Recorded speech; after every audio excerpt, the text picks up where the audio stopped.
signed my first high-speed rail bill 30 years ago. It's taken that long to get things going. Yes, it's going to take a while. It took a while to do anything. You know, when BART was proposed, my father was governor, they barely got it approved by less than 1 point.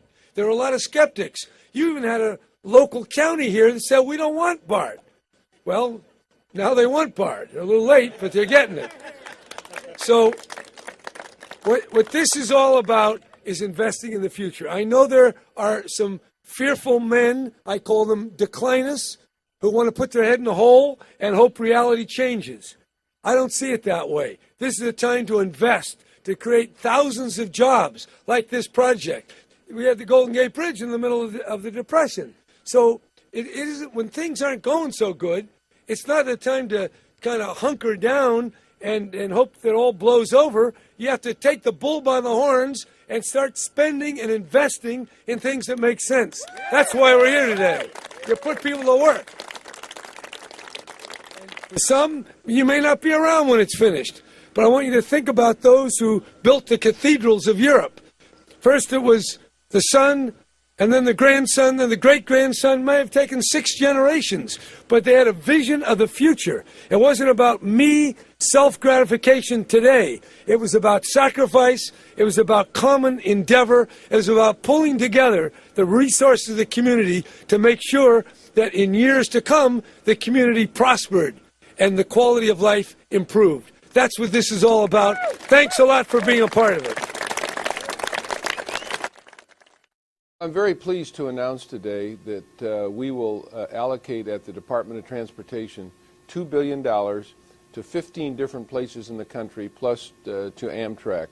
This continues our nationwide effort to connect 80% of America with high-speed intercity rail over the next 25 years. It means that the President's vision to connect 80% of America is being carried out, and it's being carried out because of the extraordinary leadership of people all over the country who believe in high-speed rail, who believe in President Obama's vision to connect 80% of America. And it also gets certain parts of the country, puts certain parts of the country into the high-speed rail business that have not really been able to do that with more state-of-the-art equipment. Number one reason, it creates jobs. We have said all along that when we invest in high-speed rail, we will create thousands of jobs around America. We've already made an investment of $11 billion over the last 2 years. This investment of an additional $2 billion could create as many as 1,000 jobs during the time that this money is spent. So that's number one, putting our friends and neighbors to work. Number two, this is what Americans want. With high gasoline prices, Americans are looking for other alternative forms of transportation, whether it's the metro system here in Washington, D.C., whether it's light rail systems in some parts of the country. Some communities are getting into the streetcar business. But when you look at the number of applications for $2 billion, almost 100 applications for $2 billion, $10 billion worth of requests for $2 billion, there is a pent-up demand in America to get into the high-speed rail business. And as gasoline prices continue to stay high, people are going to be looking for alternatives. So the long view from President Obama's approach is, and our long view is, we have to create alternatives. Hello everybody. I wish I could be with you today because this is a very important gathering. But you know, we have an environmental conference, the Global Climate Summit right out here. It is the 3rd year in a row that we have that, where the whole world is coming together talking about environmental issues, very important issues. It's a sub-government kind of a sub-national government kind of an organization. And it is really wonderful, the kind of things that we accomplish here. And of course, California, as you know, is the leader in environmental issues. But talking about leadership, we also want to be the leader in high-speed rail. And of course, there's many reasons why I feel so passionate about high-speed rail. I believe very strongly we should have high-speed rail all over the state of California and all over the United States, just like we did the you know, the freeways, building the freeways in the 40s and 50s, especially under Eisenhower, to build this whole network of freeways that worked so well and everyone is using now. We should do the same thing with high-speed rail. But there's many reasons why I think it's important that we move forward and do something really good with high-speed rail. First of all, the speed. I mean, how much longer do we need to go and travel the same speed as we did 100 years ago? I mean, that's embarrassing.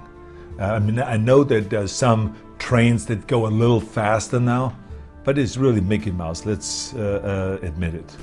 And then, of course, there's another reason. We need to reduce greenhouse gas emissions. We know that when we have high-speed rail, that we don't need to use as many airplanes. And this is very beneficial here in California and will be very beneficial all over the United States. So that's another reason why we want to have people travel as quickly as possible. And we all know for economic development, the faster we move people and goods, that's economic power. And this is why all over the world they're building the high-speed rail, economic stimulus. I mean, I don't have to tell you that when you build high-speed rail, I mean, we have a formula here for every $1 billion that we spend on infrastructure, we create 18,000 new jobs. Think about how many hundreds of thousands, even millions of jobs it will create nationwide if we start building high-speed rail. So this is really terrific because we can get those poor people that are out of work to work and start being able to provide for their families and paying for the kids' school and all of those kind of things. So another important fact. And then, of course, building infrastructure. I am a big believer in building infrastructure. And I tell you another thing, that I've ridden high-speed rail all over the world. I've been in Germany and rode the high-speed rail. I was there several times to ride the high-speed rail in France, and they're bragging about it there, that for how long they've had the high-speed rail already. Then in China and South Korea and everywhere, including in Japan. I remember in my bodybuilding days, I was riding the high-speed rail in Japan. This was now in the late 70s, early 80s. And so it's wonderful to ride the high-speed rail. It's wonderful to go to Germany and to ride 200 miles an hour, or in France, 365 kilometers an hour, or to go to China and to ride it even faster than anyone else. Great. But it makes me mad that we don't have it in the United States. I mean, what is that? We're supposed to be the leaders. We are supposed to be the number one country in the world. I think it is so important that we also have the high-speed rail because all over the world they're building it. Let us build the best system in the world. We can do it because America is the best country, and I've been all over the world. We should be the number one. We should be the leader, and California is going to provide that leadership. And this is why it is so important that all of you, the people that are so passionate about this, are coming together here. And I want to thank you.